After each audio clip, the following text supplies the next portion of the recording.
Hello guys, welcome to enjoy with chemistry. कैसे हैं आप लोग? उम्मीद करते हैं आप लोग ठीक ही होंगे।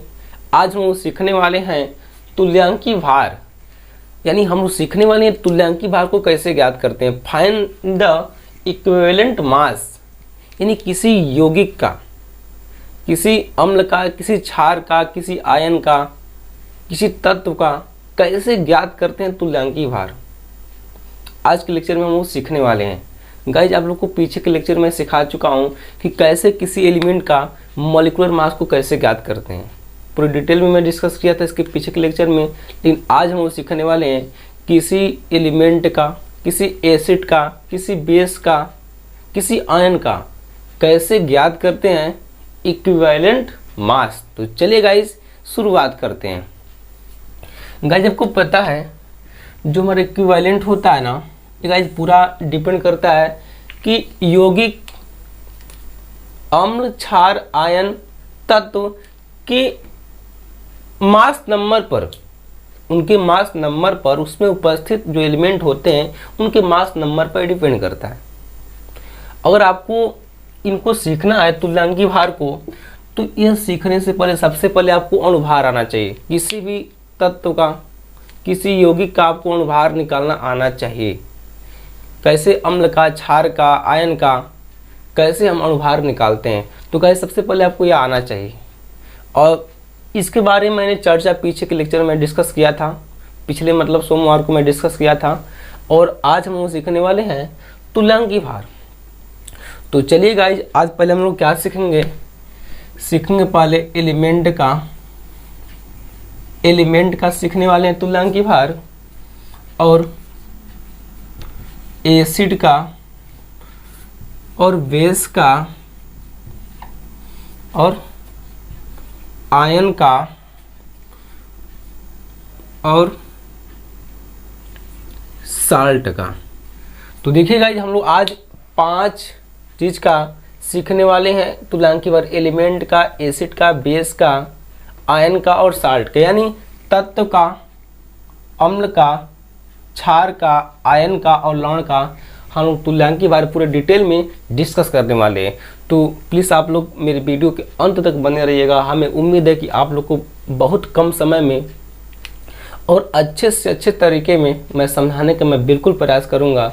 तो वीडियो शुरुआत करने से पहले सबसे पहले प्लीज़ आप लोग मेरे वीडियो को लाइक, सब्सक्राइब और शेयर करना ना भूलें। पहले हम देख लेते हैं आज के लेक्चर में कौन कौन छात्र हमसे जुड़ चुके हैं।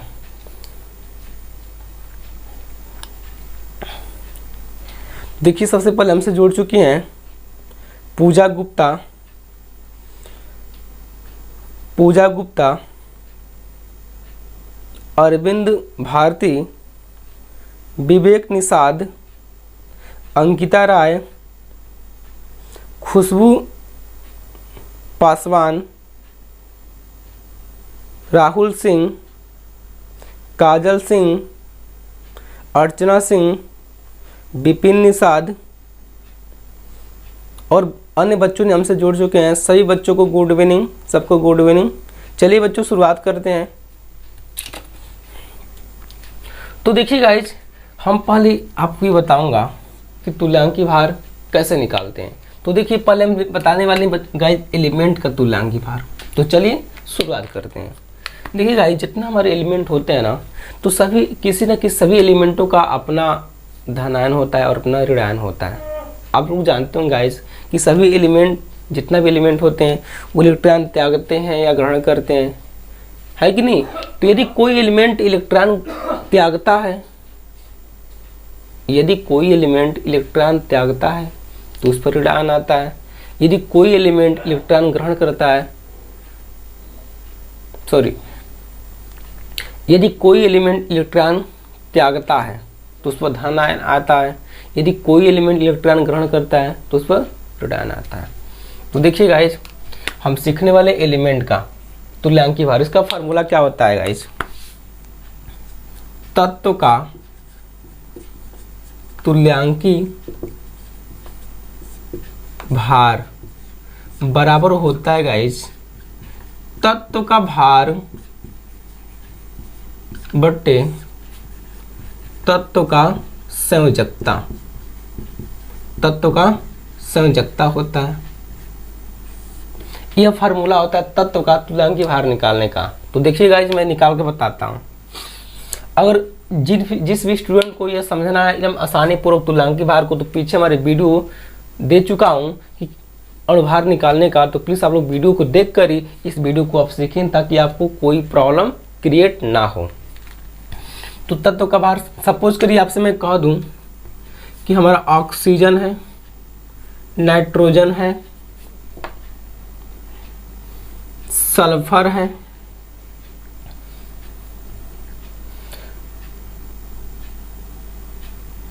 फास्फोरस है। आपसे कह दूं कि इन चारों एलिमेंटों का, चारों तत्वों का आप तुल्यांकी भार निकालिए। तो सबसे पहले हम निकालेंगे, देखिए ऑक्सीजन का। किसका गाइस? ऑक्सीजन का। तो लिखिएगा यहाँ पर ऑक्सीजन का तुल्यांकी भार, तुल्यांकी भार। तो पहले लिखेंगे यहाँ पर ऑक्सीजन का भार कितना होता है गाइस? कितना होता है ऑक्सीजन का भार? बताइए जल्दी फटाफट। 16 होता है, देख सकते हैं आप लोग। कितना होता है ऑक्सीजन का भार? 16 होता है। और ऑक्सीजन का संयोजकता कितना होता है बताइए आप लोग फटाफट। पता है जो ऑक्सीजन हमारा है ना, ऑक्सीजन के बाहरी सेल में 2 इलेक्ट्रॉन होते हैं, इसलिए अपना ऑक्सीजन के बाहरी कोश में 6 इलेक्ट्रॉन होते हैं। तो 8 इलेक्ट्रॉन पूरा करने के चक्कर में ये किसी से 2 इलेक्ट्रॉन लेकर अपना अष्टक को पूर्ण करते हैं। तो जब ये किसी से इलेक्ट्रॉन लेते हैं तो इस पर 2 माइनस चार्ज आ जाता है। तो यह इसकी क्या हो गई? ये इसकी संयोजकता हो गई। इसकी क्या हो गई? संयोजकता। तो चार्ज कैसा हो, या प्लस हो चाहे माइनस, उससे मतलब नहीं है, उसकी संख्या को काउंटिंग करते हैं कि इस पर कितनी संख्या है। संख्या उसका क्या होता है? संयोजकता होता है। यानी लिख लेंगे यहाँ पर ऑक्सीजन का संयोजकता कितना हो जाएगा? जल्दी बताइए कमेंट में, आप लोग फटाफट बताइए कितना होगा? 2 होता है। तो ऑक्सीजन का भार कितना है? 16। ऑक्सीजन का संयोजकता 2 है। तो इसका तुल्यांकी भार क्या नहीं मिलेगा? देखिए तो देखिए यहाँ पर ऑक्सीजन का तुल्यांकी भार बराबर क्या हो जाएगा? ऑक्सीजन का भार बटे ऑक्सीजन की संयोजकता। ऑक्सीजन का भार बटे ऑक्सीजन की संयोजकता। ऑक्सीजन का संयोजकता। तो बताइए गाइस, इसका भार कितना ऑक्सीजन का? 16 है।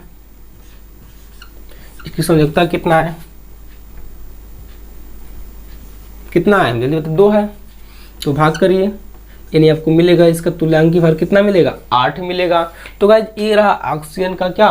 तुल्यांकी भार, इक्विवेलेंट मास। आप लोग बताइए फटाफट कमेंट में कि ठीक इसी प्रकार इनका नाइट्रोजन का क्या होगा तुल्यांकी भार? आप लोग जल्दी बताइए। तो देखिए इसका भी हम बता देते हैं आप लोग को कितना हो जाएगा। देखिए हमारा क्या है? नाइट्रोजन है। तो लिखिए यहाँ पर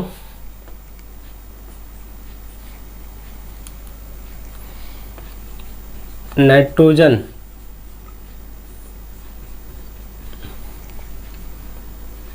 का तुल्यांकी भार, तुल्यांकी भार तो क्या हो जाएगा? आपको पता है जो नाइट्रोजन है गाइस ना, आप लोग सेम इसी प्रकार इनका भी पूरा डिटेल में लिखेंगे। आप लोग अपने पास कॉपी कलम के साथ आप लोग इसको नोट को यहाँ बनाते रहिए और इनको लिखते रहिए ताकि आपको कहीं प्रॉब्लम इन क्रिएट ना हो। और देखिए जैसे इनका मैं किया ना ऑक्सीजन का, वैसे आप लोगों को करना है। जैसे मैंने पूरे डिटेल में इसको समझाया आप लोग को, वैसे आप लोग नाइट्रोजन का भी लिखेंगे।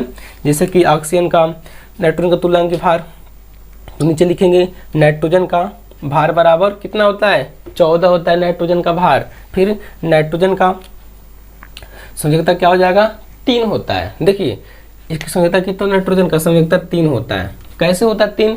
क्योंकि नाइट्रोजन का परमाणु क्रमांक 7 होता है, 7 होता है परमाणु क्रमांक।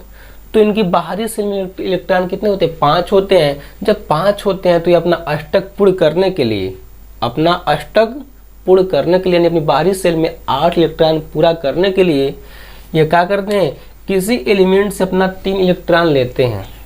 3 जब लेते हैं किसी से तो इनका अष्टक पूर्ण होता है। तो जब इलेक्ट्रॉन किसी से लेता है यानी ग्रहण करता है तो उस पर हमेशा माइनस चार्ज आता है। आज जो चार्ज की जो संख्या होती है ना वही उस तत्व की संयोजकता होती है। जैसे इन्होंने 3 इलेक्ट्रॉन लेकर अपना अष्टक पूर्ण किया तो इस पर 3 चार्ज आ गया तो इसकी क्या हो गई, इसकी संयोजकता हो गई, नंबर ऑफ वैलेंसी हो गई, ठीक ना। तो हो जाएगा इन तत्वों का भार क्या है, इसका भार होता है 14। देखिए नाइट्रोजन का भार कितना होता है, नाइट्रोजन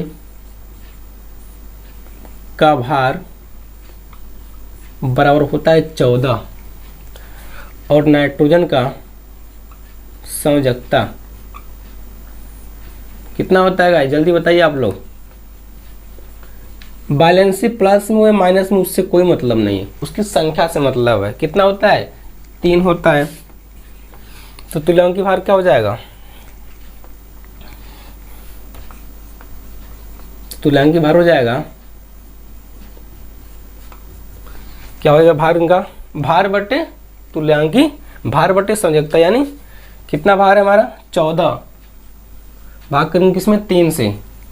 यानी फार्मूला क्या होता है, तत्व का भार बटे तत्व की संयोजकता। ये इसका क्या मिल गया, इनका मिल गया तुल्यांकी भार 14 बटे 3 का तुल्यांकी भार है गाइस। आप लोग इसी प्रकार आप लोग क्वेश्चन को सॉल्व करेंगे तो आप लोग फटाफट बताइए कमेंट में। ठीक इसी प्रकार इनका सल्फर का क्या होगा तुल्यांकी भार। तो सबसे पहले आपको ये पता होना चाहिए कि सल्फर जो हमारा है, सल्फर का मास नंबर कितना होता है, आपको सबसे पहले ये आना चाहिए। और सल्फर की संयोजकता क्या होता है। तो सल्फर का मास नंबर याद करने के लिए इन सभी चार्ट को याद करने के मैं तरीके आपको पीछे लेक्चर में जो वीडियो में आपको अपलोड करवाया था, जो मेरी क्लास लाइव चली थी सोमवार को, उस क्लास में मैंने पूरे डिटेल में इसको याद करने के मैं तरीके बता रखा हूँ। आप लोग वहाँ पर जाकर मेरी वीडियो को एक बार नहीं कई बार आप उसको स्किप कर करके देखिए। देखिए गाइज ऑनलाइन पढ़ाने का मतलब यही होता है कि आप वीडियो को कई बार देख सकते हैं। अगर आपको कहीं कन्फ्यूजन क्रिएट होता है तो आप वीडियो को मतलब आगे पीछे में भगा कर भी उसको वीडियो को आप देख सकते हैं, कई बार देख सकते हैं। इससे गाइज आप लोग को ये फ़ायदा होता है। तो आप लोग उस वीडियो को देख लीजिएगा। तो गाइज आप लोग बताइए सल्फर का क्या तुल्यांकी भार। तो सल्फर का जो भार होता है ना गाइस, जो मास नंबर होता है गाइस ना, वो होता है 32। आप देख सकते हैं यहाँ पर सल्फर है 32 होता है मास नंबर। और सल्फर का जो होता है संयोजकता गाइस ना, वो 2 होता है। क्यों 2 होता है, क्योंकि सल्फर की बाहरी सेल में ना नंबर ऑफ इलेक्ट्रॉन 6 होते हैं और अपना 8 पूरा करने के लिए किसी तत्व से 2 इलेक्ट्रॉन लेते हैं, ग्रहण करते हैं। तो इस पर क्या आता है, सल्फर पर 2 टोटल चार्ज आ जाता है, इसलिए इसकी संयोजकता 2 होती है। और इसकी तुल्यांकी भार, इसकी अणुभार 32 होती है। तो गाइस क्या निकल जाएगा, सल्फर का तुल्यांकी भार क्या मिल जाएगा। तो पहले आप लोग इनका स्क्रीनशॉट ले लीजिए फिर उसको बताते हैं, शायद देख लीजिए आप लोग यहाँ पर। तो हो जाएगा, देखिए इनके मास नंबर में, इनके अणुभार में, इनके भार में इनकी संयोजकता से भाग करेंगे ना तो क्या मिल जाएगा, यानी 32 बट्टे क्या मिल जाएगा 2 से भाग करेंगे तो क्या मिलेगा 16। यानी 16 क्या मिल गया, 16 मिला आपको क्या, सल्फर का क्या मिला है तुल्यांकी भार 32 बट्टे 2। 32 क्या है, उसका मास नंबर है, 2 क्या है संयोजकता है, तो भाग करेंगे तो 16 मिल जाएगा, है ना गाइस। तो गाइस आप लोग फटाफट यहाँ से इनका स्क्रीनशॉट ले सकते हैं। और ये बताइए पहले कि फास्फोरस का कितना हो जाएगा तुल्यांकी भार, जल्दी बताइए। फास्फोरस का तुल्यांकी भार क्या मिलेगा, आप जल्दी बताइए कमेंट में कि फास्फोरस का तुल्यांकी भार क्या मिलेगा। ये मेरा फास्फोरस है, देखिए गाइस जो मेरा फास्फोरस है ना, इसका जो मास नंबर होता है जो इसका भार होता है सल्फर का ना, वह होता है 31। क्या होता है? 31। तो इनकी भार में इनकी संयोजकता से क्या करेंगे? भाग करेंगे। तो कुछ संयोजकता आपको पता होनी चाहिए। तो संयोजकता की मैं क्लास आपको लूँगा, बहुत जल्दी लेने वाला हूँ क्लास संयोजकता का। तो ये बताइए क्या होगा संयोजकता? फास्फोरस का होता है 3। देखिए फास्फोरस कहाँ पर दिख रहा है यार? फास्फोरस ना, फास्फोरस पर नंबर ऑफ वैलेंसी 3 होती है, क्योंकि फास्फोरस की बाहरी सेल में इलेक्ट्रॉन होते हैं 5 और अपना 8 पूरा करने के लिए किसी एलिमेंट से अपना 3 इलेक्ट्रॉन ग्रहण करते हैं, इसलिए इस पर 3 माइनस चार्ज आता है। तो 3 माइनस हो 3 प्लस हमसे उससे कोई मतलब नहीं है, पर मेरे कहने का मतलब यह है कि जो भी चार्ज हो उसकी संख्या से मतलब रहती है। तो 3 है ना, तो इनके भार में 3 से भाग करेंगे तो क्या मिल गया? फास्फोरस का तुल्यांकी भार मिल गया। ये किसका है? ये फास्फोरस का है। ये किसका है? सल्फर का है। गाइस आप लोग बताइए, अगर मैं आपसे कहा दूं कि आप सोडियम का बताइए, आपसे कह दूं कि आप सोडियम का तुल्यांकी भार बताइए, तब क्या करेंगे? तो सोडियम का भार पता करेंगे और सोडियम की संयोजकता से भाग करेंगे। देखिए अगर आपसे कह दीजिए कि आप सोडियम का क्या बताइए, इस सारे क्वेश्चन को ना आप इसी प्रकार हल करेंगे जिस प्रकार से किया गया है। तो सोडियम का कितना होता है भार? 23 होता है। और आपको पता है सोडियम पर Na+ होता है, यानी सोडियम की भार में इलेक्ट्रॉन 1 होता है, तो अपने पास 8 रखना चाहता है, तो क्या करेगा? किसी को इलेक्ट्रॉन त्याग कर देगा। जब त्याग करेगा तो इस पर क्या आएगा? जितना त्याग करेगा उतना इस पर प्लस आएगा। तो 1 त्याग किया तो इस पर 1 प्लस आ जाता है। तो इसकी संयोजकता हो गई। तो हमको इसकी संख्या से मतलब, यहाँ पर 1 है ना, तो इनके 1 से भाग करेंगे, यानी क्या मिल जाएगा? 23 से मिल जाएगा। यानी कभी कभी ऐसा होता है कि कुछ एलिमेंटों का, कुछ आयन का, कुछ एसिड का, कुछ बेस का, कुछ साल्ट का अणुभार भी सेम होता है और तुल्यांकी भार भी सेम होता है। जैसे देख लीजिए यहाँ पर सोडियम का क्या है? 23 इनका अणुभार भी है, 23 इनका तुल्यांकी भार भी है ना गाइस? तो आप लोग यहाँ से इनका फटाफट स्क्रीनशॉट ले सकते हैं। और अब हम सिखाने वाले हैं आपको एसिड का कैसे निकालते हैं तुल्यांकी भार। Find the equivalent mass of acid. तो आप लोग फटाफट स्क्रीनशॉट लीजिए।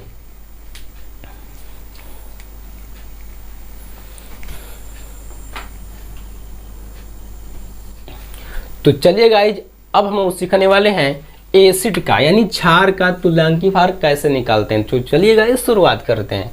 देखिए इसका फार्मूला क्या होता है क्षार का तुल्यांकी भार निकालने का। हम सीखने वाले एसिड का ना, यानी अम्ल का तुल्यांकी भार। तो अम्ल का तुल्यांकी भार क्या होता है गाइज ना, देखिए तो पहले आप ये जानिए अम्ल होता क्या है। तो अम्ल में देखिए सिंपल बात है कि अम्ल में हमेशा हाइड्रोजन आयन मिलता है। जल में डालने पर, किसी भी को जल में डालने पर क्या दे?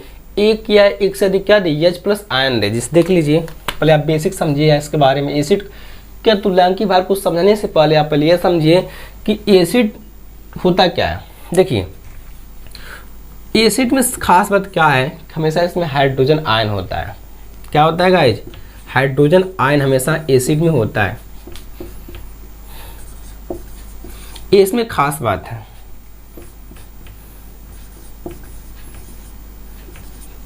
देखिए इसमें क्या होता है एसिड में 1 या 1 से अधिक क्या होता है? हाइड्रोजन आयन होता है।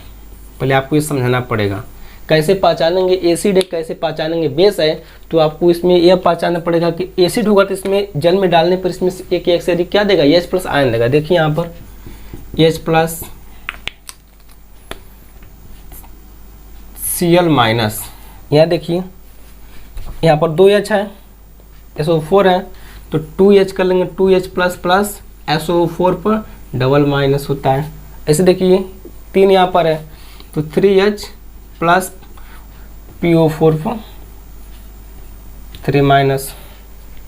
ऐसे यहाँ देखिए H3 है ना, इस पर 3+, इस पर 1+ हो जाएगा ना, प्लस PO4। तो गाइस आपको ये पता होनी चाहिए कि इस पर ये कोई भी एसिड कितना H+ दान कर रहा है। तो जितना H+ दान करे कोई भी अम्ल, जितना अम्ल H प्लस दान करे वही इस अम्ल का क्षारीयता होता है। क्या होता है? क्षारीयता, यानी बेसिडिटी बोलते हैं इसको इंग्लिश में। तो हर अम्ल का अपना क्षारीयता होता है और हर अपना क्षार का अपना अम्लीयता होता है। तो गाइस ये रहा, ये क्या है? यह अम्ल का यह क्या क्षारीयता है और क्षार का अम्लीयता क्या होता है उसको भी समझिए आप लोग। जैसे आपसे मैं कह दूं कि यहाँ पर NaOH है, यहाँ पर KOH है,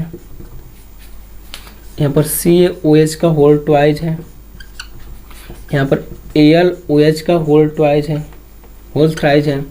अगर आपसे कह दूं कि ये जो कुछ क्षार दिख रहा है, क्षार में खास क्या बात है कि क्षार में हमेशा OH माइनस आयन होता है, हाइड्रोक्सी आयन होता है, अम्ल में हमेशा हाइड्रोजन आयन होता है। पहले आपको देख कर आपको ये पहचानना आना चाहिए कि क्षार में हमेशा OH आयन यानी हाइड्रोक्सी आयन होता है और अम्ल में हमेशा हाइड्रोजन आयन होता है। तो देखिए इनको हम जल में डालेंगे ना, विभोजन करेंगे ना, तो होगा क्या? देखिए यह OH माइनस आयन देगा। क्या देगा? OH माइनस आयन यानी हाइड्रोक्सी आयन देगा और यहाँ से सोडियम अपना आयन दे देगा। ऐसे देखिए पोटेशियम में एक OH है ना, तो OH माइनस और K प्लस देगा। वैसे यहाँ देखिए यहाँ पर दो क्या है, देखिए दो क्या है, हाइड्रोक्सी है, तो 2OH माइनस प्लस कैल्शियम पर डबल प्लस होता है। तो यहाँ पर दो क्या दिया, हाइड्रोक्सी दिया। वैसे यहाँ पर देखिए 3 यहाँ पर है ना, तो क्या हो जाएगा 3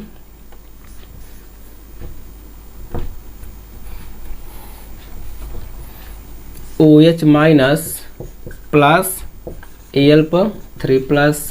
तो देखिए गाइस यह जो है ना क्षार का अम्लीयता सब है, क्षार का क्या है? अम्लीयता है। आया अम्ल का यह क्षारीयता है। गाइस आपको यह पता होनी चाहिए। तो अम्ल की क्षारीयता क्या होती है गाइस? अम्ल द्वारा त्यागे गए H प्लस की संख्या क्या होती है? अम्ल की क्षारीयता होती है। क्षार की अम्लीयता क्या होती है? क्षार द्वारा त्यागे गए हाइड्रोक्सी आयन की संख्या क्या होती है? इसकी अम्लीयता होती है। तो हर क्षार का अपना अम्लीयता होता है और हर अम्ल का अपना क्षारीयता होता है गाइस, है ना।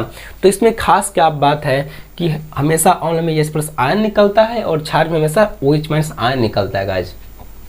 ये आपको गाइस पता होनी चाहिए। तो चलिए गाइस हम बताने वाले हैं एसिड का तुल्यांकीय भार। चलिए तो सबसे पहले आपको यह जानना अनिवार्य होगा कि कैसे जानेंगे क्षार है, कैसे जानेंगे अम्ल है। ये इनका तरीका है जानने का। तो गाइस आप लोग अपनी जानकारी के लिए यहाँ से इनका स्क्रीनशॉट ले सकते हैं।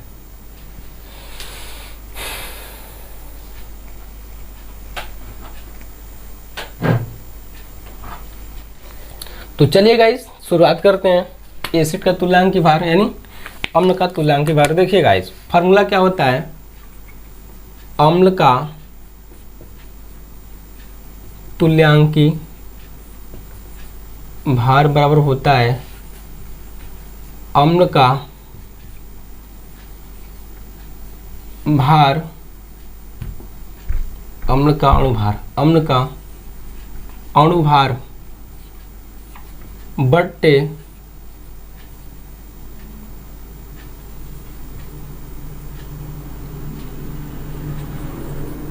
अम्ल का क्षारीयता। या इसको लिख सकते हैं ब्रैकेट में अपने समझाने के लिए H प्लस की संख्या, दोनों का मतलब सेम है। अम्ल का अणुभार बट्टे अम्ल की क्षारीयता या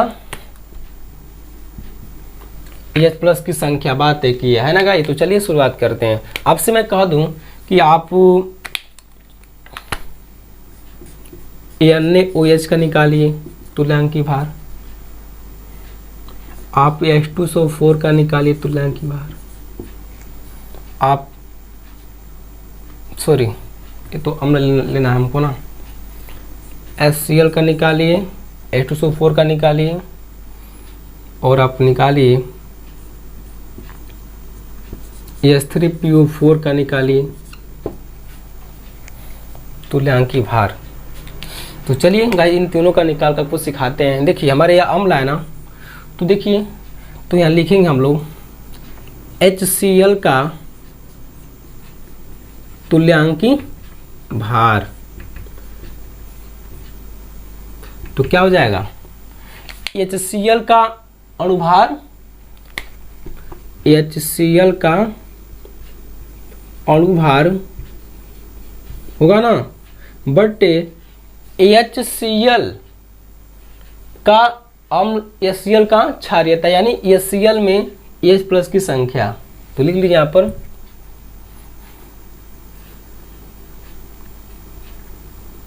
HCl में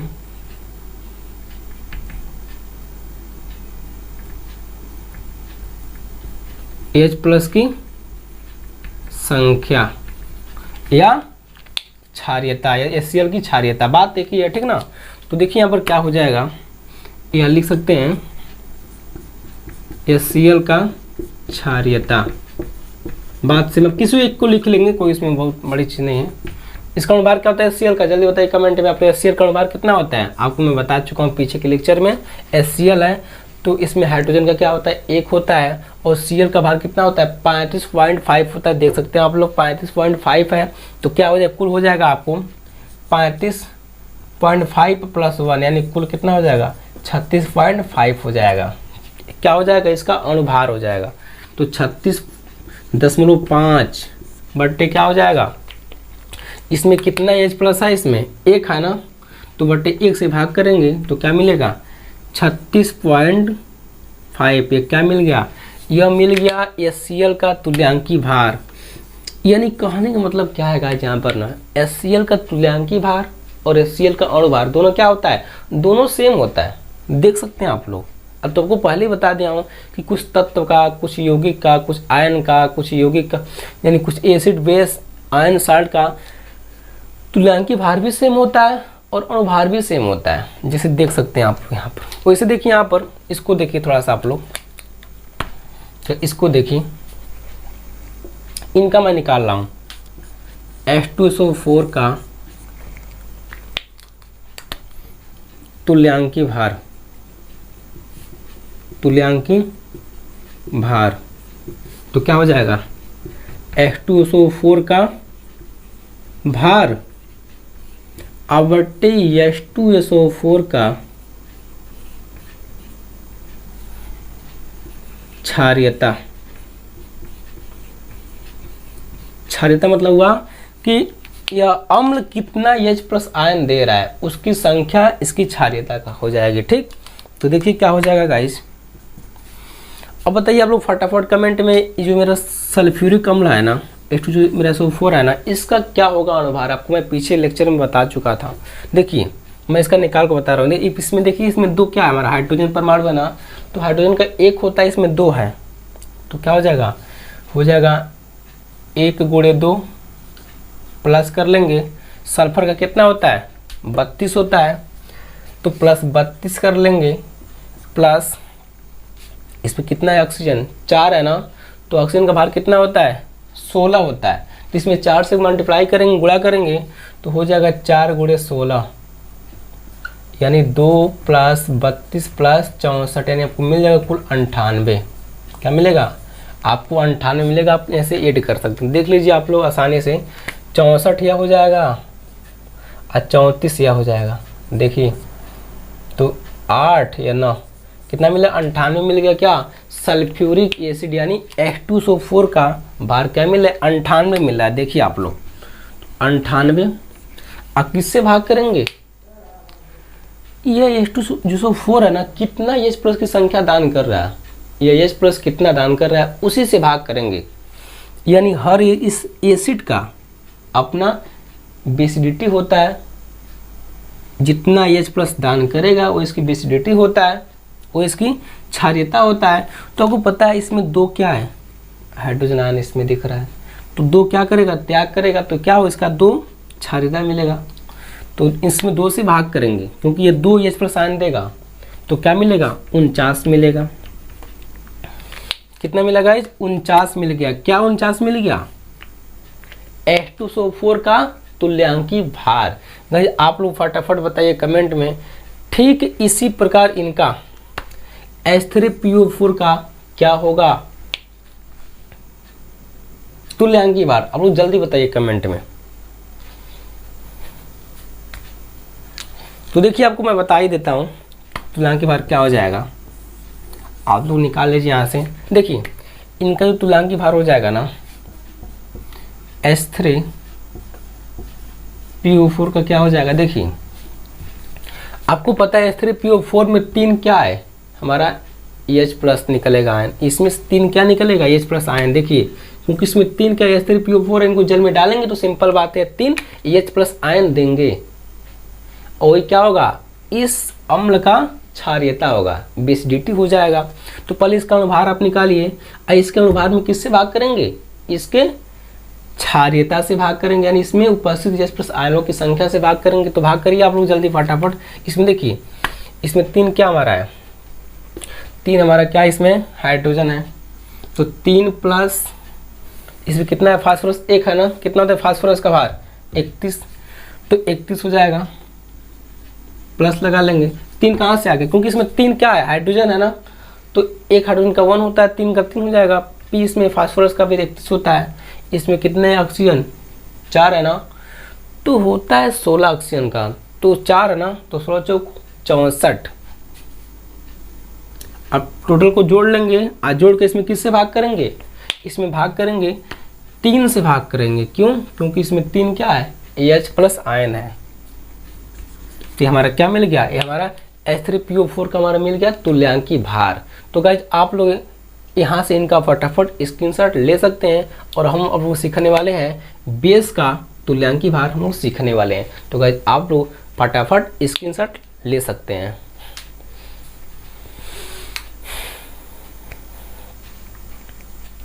तो गाइज आप लोग फटाफट बताइए कमेंट में कि बेस का क्या होगा तुल्यांकी भार। सेम इसी प्रकार जिस प्रकार अब अम्ल का निकाले हैं ना, ठीक उसी प्रकार हमें निकालना है क्षार का भी क्या तुल्यांकी भार। तो इसका फार्मूला क्या होता है गाइज, उसको देखिए पहले। इसका जो फार्मूला होता है, फार्मूला होता है क्षार का तुल्यांकी भार। आप लोग यहाँ से कॉपी कलम के साथ आप लोग नोट बनाते रहिए। होता है क्षार का अणुभार बट्टे क्षार का क्या अम्लीयता। क्या गाइज अम्लीयता, यानी क्षार का अम्लीयता होता है और अम्ल का क्षारीयता होता है, या आप बोल सकते हैं इसको OH माइनस की संख्या, है ना गाइज। तो क्षार का अम्लीयता क्या होता है OH माइनस की संख्या, यानी क्षार कितना OH माइनस आयन दान कर रहा है उसकी क्या होती है क्षार की अपना अम्लीयता होती है। और क्षार में विशेष बात क्या है कि क्षार में हमेशा OH माइनस आयन आपको मिलेगा, और क्षार होगा तो जिसे बोलते हैं हाइड्रोक्सी आयन बोलते हैं। तो चलिए अगर आपसे कहा दिया जाए आप NaOH कामा CaOH का होल ट्वाइस कामा KOH कामा AlOH का होल थ्राइज का आप क्या निकालिए तुल्यांकी भार निकालिए। तो चलिए गाइस मैं इनका तुल्यांकी भार निकालते हैं। देखिए तो हम लोग लिख लेंगे यहाँ से, पहले हम इनका निकालते हैं फिर बारी बारी सबका निकाल के मैं आपको बताऊंगा। तो लिखिए फार्मूला क्या होता है क्षार का तुल्यांकी भार का, तो क्षार का अणुभार बट्टे क्षार का अम्लीयता यानी या OH की संख्या। तो लिखिए यहाँ पर NaOH का तुल्यांकी भार हो जाएगा NaOH का अणुभार, NaOH का अणुभार बट्टे क्या हो जाएगा रेशियो इनके क्षार का अम्लीयता यानी OH माइनस की संख्या, यानी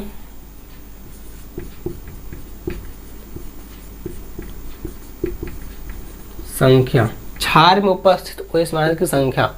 तो देखिए कितना है इसका अनुभार क्या होता है गाइस, पता चल जाए अनुभार क्या होता है NaOH का, जल्दी बताइए आप लोग कमेंट में। आपको पीछे बता चुका हूँ क्षार का अनुभार निकालना। देखिए सोडियम का जो भार होता है गाइस ना 23 होता है, ऑक्सीजन का 16 होता है, हाइड्रोजन का 1 होता है। इस क्षार में 3 एलिमेंट है, सोडियम, ऑक्सीजन और हाइड्रोजन। देखिए सोडियम का 23, ऑक्सीजन का 16, हाइड्रोजन का 1, कुल मिलेगा 40।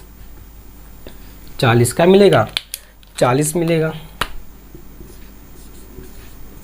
क्षार का अम्लीयता क्षार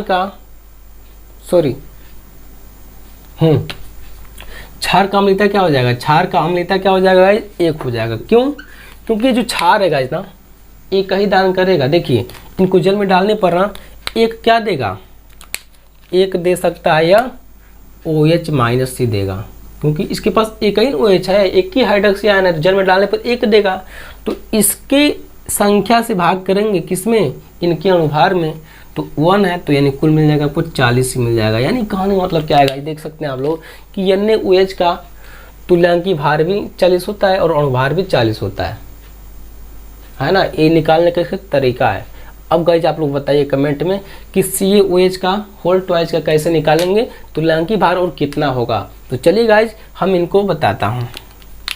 देखिए ये मेरा कैल्शियम हाइड्रोक्साइड है, आपको दिख रहा है यहाँ इसके पास 2 क्या है, 2 हाइड्रोक्सी आयन है। आप लोग देख सकते हैं ये जो संख्या है ना 2 इनके गुणे में है, OH के गुणे में 2 हो गया। तो देखिए इसको निकालते हैं यहाँ पर CaOH का होल ट्वाइस। आप तुल्यांकी भार क्या हो जाएगा, इनका का तुल्यांकी भार हो जाएगा, इनका भार कितना होता है कैल्शियम हाइड्रोक्साइड का भार। देखिए तो इसका जो भार होता है कैल्शियम हाइड्रोक्साइड का, कैल्शियम का होता है 40, क्या होता है 40, और इसमें कितना है ऑक्सीजन 2 है ना, तो 32 हो जाएगा। क्या होगा 32, इसमें 2 क्या है हाइड्रोजन है, तो 2 आप इनको जोड़ लीजिए तो आपका हो जाएगा 4 या 7, क्या मिलेगा 74 मिलेगा। क्या 74 मिलेगा इनका अणुभार, क्या मिलेगा 74, क्योंकि कैल्शियम का 40 हाइड्रोजन का 16 होता है, पर 2 हाइड्रोजन है तो 16 दूनी 32, और इसमें 2 क्या है हाइड्रोजन है तो 2, यानी कुल मिलेगा आपको 74 आपको मिलेगा इसका अणुभार। देख सकते हैं आप लोग, तो 74 इसका अणुभार मिल गया। तो अब बताइए यह जो CaOH का होल ट्वाइस है इसके पास कितना OH है, 2 है ना, 2 से ही भाग करिए तो क्या मिल जाएगा, इनका क्या मिल गया तुल्यांकी भार। तो कितना हो जाएगा 74 में 2 से भाग करिए तो आपको मिल जाएगा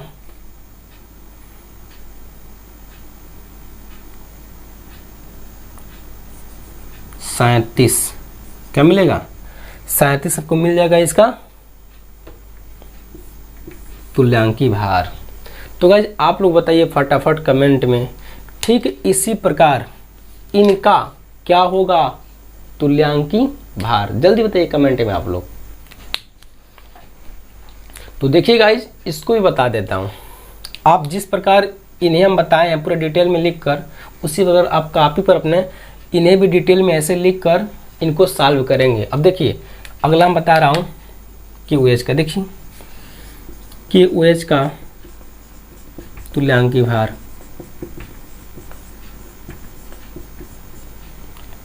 तो क्या हो जाएगा KaOH का भार, क्या होगा KaOH का भार, तो KaOH का भार कितना होता है, पोटेशियम का भार कितना होता है, देखिए तो वो होता है 39, देखिए कितना होता है 39 होता है पोटेशियम का भार।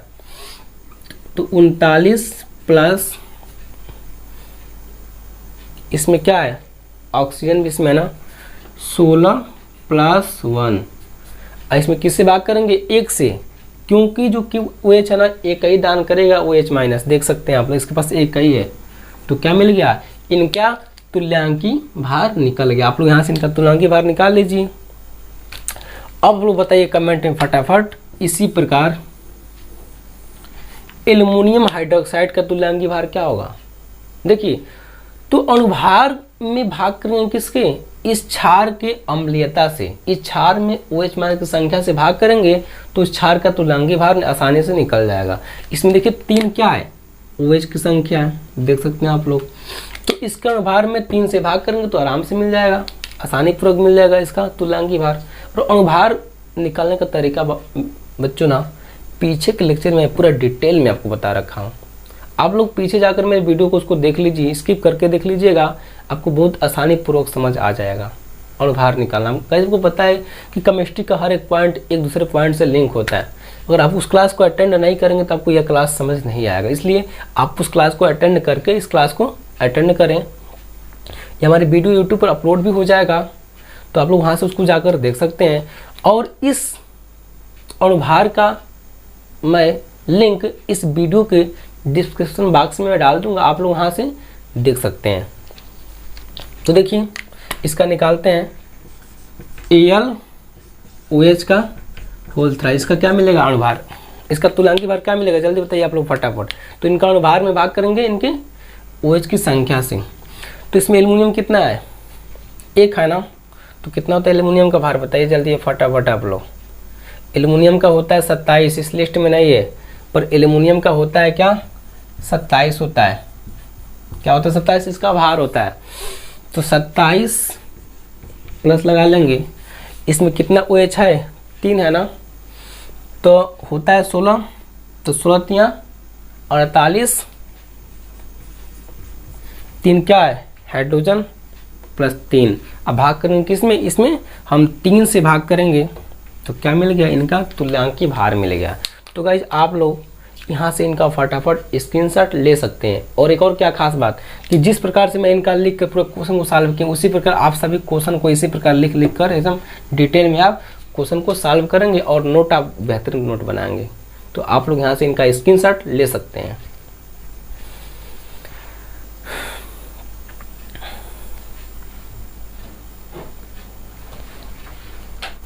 तो चलिए गाइज अब हम समझने वाले हैं आयन का तुल्यांकी भार। किसका, आयन का तुल्यांकी भार। तो देखिए गाइज का फार्मूला क्या होता है आयन का तुल्यांकी भार का। आयन का तुल्यांकी भार का फार्मूला क्या होता है, आयन का अणुभार बट्टे होता है रेशियो में आयन का संयोजकता, है ना गाइस। बहुत शानदार क्वेश्चन है भी है, बनता है यहाँ पर। देखिए आयन मतलब धन आयन भी होता है, ऋण आयन भी होता है, एनायन भी होता है, कैटायन भी होता है। जैसे आपसे मैं कहा दूं कि आप SO4 पर डबल माइनस, CO3 पर डबल माइनस, NH4 पर 1 प्लस,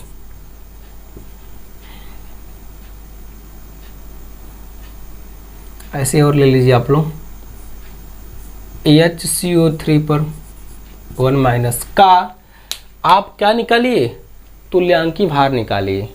तो देखिए गाइज मैं तुल्यांकी भार आपको निकालना मैं सिखा रहा हूँ यहाँ पर आयन का। तो आयन का अणुभार क्या होता है, आयन में उपस्थित अलग अलग एलिमेंटों के भारों को योग करते हैं तो क्या मिल जाता है, आयन का तुल्यांकी अणुभार मिल जाता है। और इसके अणुभार में इस पर जितना आवेश होता है ना, नंबर ऑफ वाइलेंसी, ये इसकी वाइलेंसी होती है, इसकी संयोजकता होती है। देखिए इस पर जितना चार्ज हो आयन पर, ये इसकी क्या होती है, ये इसकी संयोजकता होती है। देख लीजिए आप लोग, ये इसकी संयोजकता होती है। तो चलिए गाइज पहले हम इनका निकाल कर बताता हूँ। देखिए SO4 पर डबल माइनस का तुल्यांकी भार बराबर क्या हो जाएगा, SO4 का जो आयन है SO4 इसका अणुभार निकालेंगे, इसका अणुभार में भाग किससे करेंगे, इस पर जितना आवेश है इसकी संख्या से भाग करेंगे तो क्या मिल जाएगा, इसका अणुभार मिल जाएगा। तो देखिए यहाँ पर सल्फर का कितना होता है भार, 32 होता है। ये क्या हमारा ऑक्सीजन है, कितना होता है ऑक्सीजन का भार, 16 दूनी 64 हो जाएगा। क्या होगा 64। अगर आप इनको जोड़ेंगे तो क्या मिल जाएगा, आपको मिल जाएगा 96। क्या मिलेगा, 96। यानी इसमें किससे भाग करेंगे? 2 से, क्योंकि इस पर 2 आवेश है। आपको दिख रहा होगा कि SO4 पर डबल माइनस ये हमारा आयन है और SO4 का अणुभार क्या मिल जा रहा है? 96 मिल जा रहा है। देखिए निकाल लीजिए आप लोग इसी प्रकार। और मैंने भाग किससे किया? इसमें 2 से, क्योंकि इस पर क्या है? 2 हमारा चार्ज है, 2 इसमें ऋणायन है, तो क्या मिलेगा? देख सकते हैं आप लोग आसानी से, आपको मिल जाएगा 48। इसका तुल्यांकी भार क्या हो गया? 48। वैसे गाइस आप लोग फटाफट कमेंट में बताइए। ठीक इसी प्रकार इनका CO3 का क्या होगा? तुल्यांकी भार। तो देखिए यहाँ पर CO3 का तुल्यांकी भार हो जाएगा, तुल्यांकी भार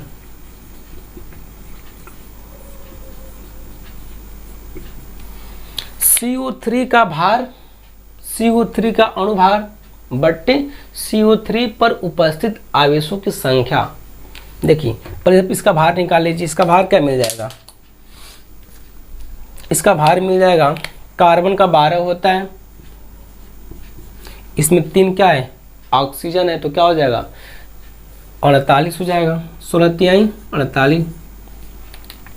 इसमें किससे भाग करेंगे? इसके अणुभार में इनके संयोजकता से।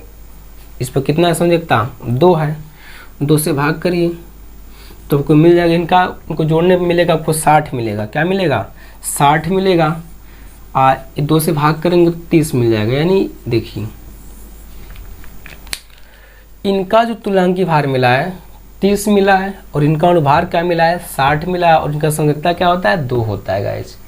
आप लोग बताइए कमेंट में कि NH4 प्लस का क्या होगा तुल्यांकी भार? NH4 प्लस का तुल्यांकी भार जल्दी बताइए आप लोग कमेंट में क्या होगा। तो NH4 प्लस का तुल्यांकी भार निकालने से पहले हम NH4 का हम क्या निकालेंगे? अणुभार निकालेंगे। और NH4 का अणुभार निकलेगा कैसे? तो NH4 में 2 एलिमेंट है, एक हमारा हाइड्रोजन, दूसरा हमारा नाइट्रोजन है। 2 एलिमेंट है, तो दोनों के पहले भारों को ऐड कर लेंगे तो क्या मिल जाएगा? इनका अणुभार मिल जाएगा। देखिए यहाँ पर कितना है? नाइट्रोजन, सॉरी नाइट्रोजन यहाँ पर 1 है, हाइड्रोजन यहाँ पर 4 है, तो नाइट्रोजन का होता है 14 भार होता है। देख लीजिए आप लोग क्या होता है? 14 भार होता है। 14 प्लस कर लेंगे, इसमें 4 हमारा क्या है? हाइड्रोजन है। इसमें किससे भाग करेंगे? इस पर इसके आवेश से, इसकी संयोजकता से। कितना संयोजकता इसका? 1 है ना, तो 1 से ही भाग करेंगे तो मिल जाएगा कुल टोटल हमको 18/1 यानी 18। यानी देखिए तो गाइज इनका जो अणुभार है वो भी 18 है, आज उनका तुल्यांकी भार है भी 18 है। तो कभी कभी ऐसा होता है कि आयन का, एसिड का, बेस का, अणु का, तत्व का तुल्यांकी भार भी समान होता है और उनका अणुभार भी समान होता है। जैसे आप यहाँ पर भी देख लीजिए, ये हमारा आयन है, पर इस आयन में इनका अणुभार भी 18 है, इनका तुल्यांकी भार भी 18 है। और ऐसे गाइज आप लोग जल्दी बताइए HCO3 का क्या होगा तुल्यांकी भार? तो चलिए बताता हूँ।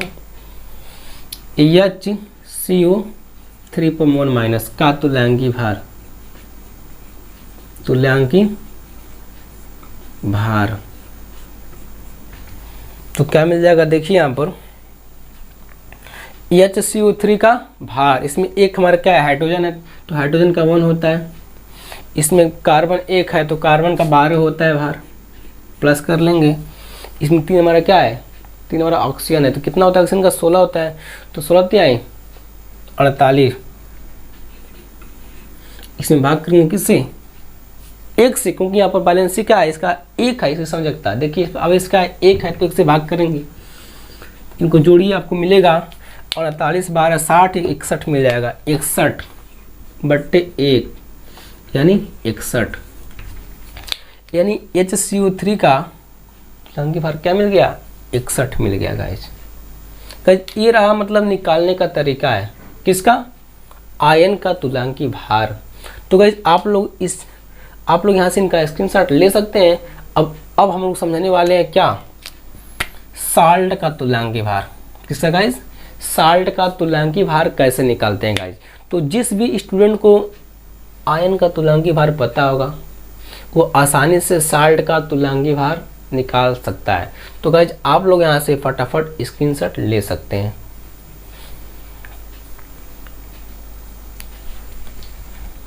तो चलिए गाइज अब हम लोग सीखने वाले हैं लवण का तुल्यांकी भार। क्या गाइज, लवण का तुल्यांकी भार, साल्ट का इक्विवेलेंट मास को सीखने वाले हैं। तो चलिए गाइज शुरुआत करते हैं। देखिए गाइज इसका जो फार्मूला होता है ना निकालने का, आपको पता है जो भी लवण होता है ना, हर लवण में क्या होता है, दो प्रकार का आयन मिलता है। जैसे आपसे मैं कह दूं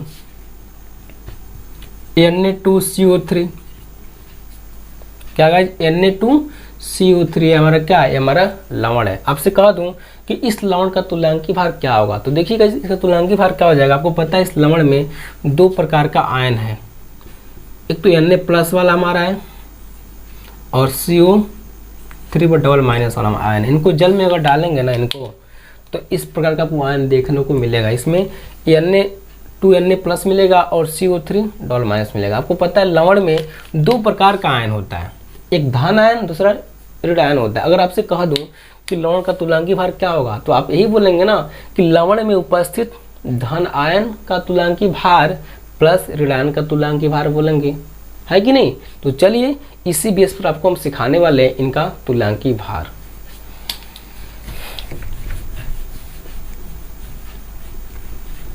तो देखिए यहाँ पर लिखेंगे हम लोग लवण का तुल्यांकी भार बराबर ऋण आयन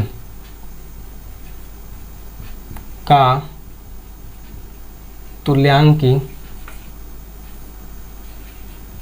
भार प्लस ऋण आयन का तुल्यांकी भार की भार।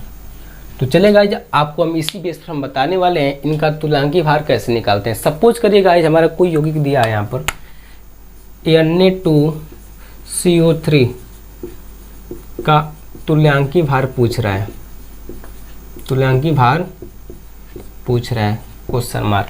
देखिए गाइज ना इसमें आपको H+ आयन मिलेगा ना इसमें OH- आयन मिलेगा। तो समझ जाएंगे क्या होगा, हमारा लवण होगा।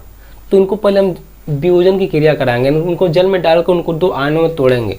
तो देखिए हो जाएगा हमारा इनका अनुभार Na2CO3 पहले हम वियोजन की क्रिया करेंगे तो 2Na+ देगा ना, क्योंकि दो क्या हमारा सोडियम आयन है और प्लस CO3 पर डबल माइनस मिलेगा। देखिए आपको यही मिलेगा, इनको वियोजन कराएंगे तो 2Na+ और CO3 पर डबल माइनस आपको मिलेगा। तो इनका तुल्यांकी भार क्या हो जाएगा, तो इनका तुल्यांकी भार निकालेंगे और इनका तुल्यांकी भार निकालेंगे, दोनों को जोड़ देंगे तो क्या मिल जाएगा हमारा, इनका तुल्यांकी भार मिल जाएगा। तो इतना करने के बाद अगला स्टेप हम क्या करेंगे, इनका क्या निकालेंगे, तुल्यांकी भार। किसी एक का निकालेंगे, किसी एक का इनका क्या निकालेंगे, तुल्यांकी भार को निकालेंगे। पहले इसका निकालते हैं। तो लिखिएगा 2Na+ का तुल्यांकी भार क्या मिल जाएगा, ये हमारा आयन है। और आपको मैं बता दिया हूँ कि आयन का तुल्यांकी भार कैसे निकलता है, आयन का अनुभार बटे आयन की संवेगता होता है तुल्यांकी भार। तो यहाँ पर 2 है ना, और सोडियम का होता है 23, तो क्या हो जाएगा 2 × 23।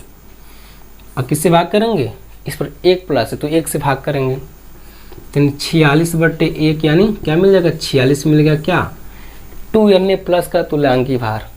अब आप लोग बताइए CO3 पर डबल माइनस का तुल्यांकी भार क्या होगा। आपको पीछे बता कर भी आया हूँ इसको, आयन वाले में निकालना तुल्यांकी भार। तो देखिए यहाँ पर, लिखिए यहाँ पर CO3 डबल माइनस का तुल्यांकी भार क्या मिल जाएगा। देखिए यहाँ पर कार्बन का होता है 12, ऑक्सीजन का होता है 48, हो जाएगा 3 है ना। अब किससे भाग करेंगे, 2 से भाग करेंगे, यानी मिल जाएगा 60/2 यानी 30 मिल जाएगा। तो देखिए गाइज इस Na2CO3 में दो आयन था, एक सोडियम आयन दूसरा कार्बोनेट आयन। तो सोडियम आयन का मिल गया तुल्यांकी भार 46, कार्बोनेट आयन का तुल्यांकी भार मिल गया 30। तो दोनों को ऐड कर लेंगे तो क्या मिल जाएगा, इस फार्मूले के द्वारा इनका तुल्यांकी भार मिल जाएगा। तो लिखेंगे यहाँ पर हम लोग Na2CO3 का तुल्यांकी भार बराबर क्या हो जाएगा, लिखेंगे यहाँ पर 2Na प्लस का तुल्यांकी भार प्लस CO3 पर डबल माइनस का तुल्यांकी भार, तुल्यांकी भार हुआ ना। तो इसका भार क्या मिला, तुल्यांकी भार 46 प्लस ये मिल गया 30, टोटल आपको मिल जाएगा 76। क्या मिलेगा, 76 आपको मिल गया इनका तुल्यांकी भार Na2CO3 का गाइस। तो पहले हम क्या करेंगे, इनको हम आयनित करेंगे, देखते हैं इसमें क्या धन आयन है क्या ऋण आयन है, इसको आयनित कराएंगे तो 2Na प्लस मिला और CO3 डबल माइनस मिला। फिर इस लवण में जो दोनों आयनों का अलग अलग क्या निकालेंगे, तुल्यांकी भार निकालेंगे और दोनों को ऐड कर लेंगे तो इस लवण का तुल्यांकी भार मिल जाएगा आपको। इसीलिए पहले हम आयन का बताएं तुल्यांकी भार, उसके बाद आपको बताएं साल्ट का तुल्यांकी भार बताएं, ताकि आपको ये आसानी से समझ आ जाए। तो गाइज आप लोग यहाँ से इनका स्क्रीनशॉट ले सकते हैं, ताकि आपको और कुछ क्वेश्चन को बताता हूँ।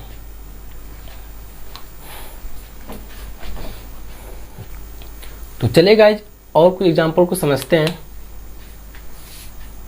CaCO3 NH4Cl। गाइज आप लोग बताइए कमेंट में, इन दोनों लवण का NH4Cl क्या होगा तुल्यांकी भार। आपको पता है दोनों लवण में ना इसमें कहीं H प्लस आयन आपको मिलेगा, ना इसमें कहीं OH माइनस आपको आयन मिलेगा। तो हम क्या करेंगे, हम समझ जाएंगे लवण है तो इनका इस पर विभोजन की क्रिया कराएंगे। देखिए यहाँ पर CaCO3 का पहले हम निकालते हैं, तो पहले इनको जल में डालेंगे तो Ca पर डबल प्लस और CO3 पर डबल माइनस मिलेगा। तो इनका तुल्यांकी भार निकाल लेंगे तो तुल्यांकी भार क्या मिल जाएगा, देखिए यहाँ पर।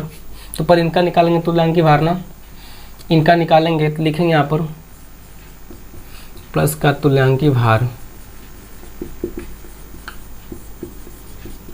तो इनके अनुभार से भार में इनकी संयुक्ता से क्या करेंगे, भाग करेंगे तो इस आयन का तुल्यांकी भार निकल जाएगा। तो कैल्शियम है ना, इसका भार कितना होता है, कैल्शियम का 40 होता है। अब भाग करेंगे किससे, 2 से, इस पर 2 क्या है, आवेश है, 2 संयुक्ता है, तो मिल जाएगा 20। क्या मिलेगा, 20। वैसे देखिए यहाँ पर CO3 है ना, इसका तुल्यांकी भार निकालेंगे, आपको पीछे बताए हैं इसको। CO3 पर डबल माइनस का तुल्यांकी बारी बारी निकालेंगे धन ऋण आयन का, तब क्वेश्चन सॉल्व हो सकता है। कैल्शियम का 12 और ऑक्सीजन का 48 हो जाएगा, 3 है ना, भाग करेंगे किससे, 2 से। 30 बटे आपको मिल जाएगा 60/2 30 मिल जाएगा। यानी CaCO3 का तुल्यांकी भार क्या मिल जाएगा, Ca प्लस का तुल्यांकी भार प्लस CO3 डबल माइनस का तुल्यांकी भार। तो यहाँ लिख लीजिए CaCO3 का तुल्यांकी भार बराबर Ca प्लस का तुल्यांकी भार प्लस CO3 माइनस का तुल्यांकी भार, है ना गाइस। दोनों को ऐड कर लेंगे, इनका 20 मिल गया, इनका 20 मिल गया और इनका क्या मिल गया, 30 मिल गया, यानी मिल गया टोटल हमें मिल गया 50। क्या मिल गया, 50। CaCO3 का तुल्यांकी भार क्या मिल गया, 50। वैसे गाइज आप लोग फटाफट कमेंट में बताइए, ठीक इसी प्रकार इनका NH4Cl का तुल्यांकी भार क्या होगा। आप लोग गाइस जल्दी कमेंट में बताइए क्या होगा। तो चलिए हाँ मैं ही बता देता हूँ। देखिए, तो पहले हम इनको जल में डालेंगे ना। देखिए, इनको जब डालेंगे जल में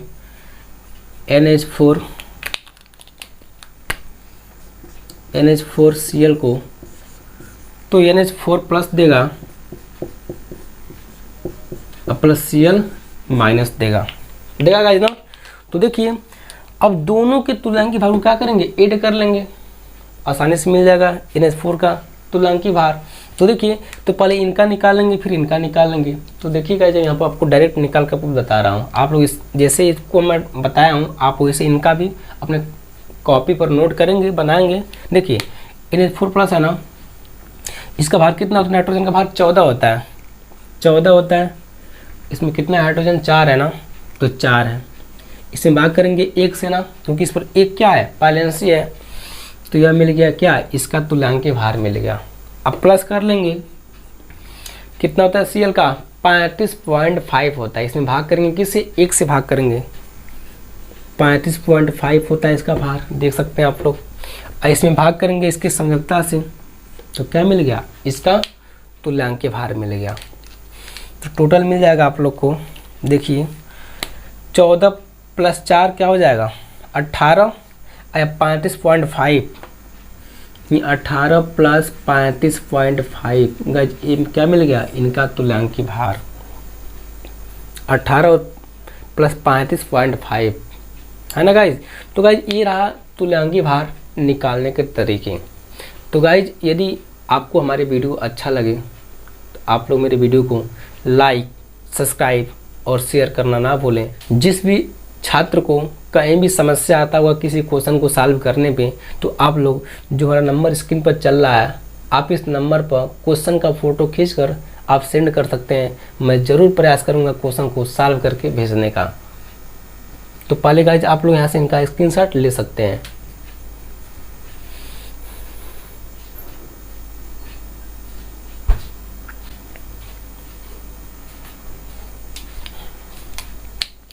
तो गाइज, आज का मेरा लेक्चर यहीं समाप्त होता है।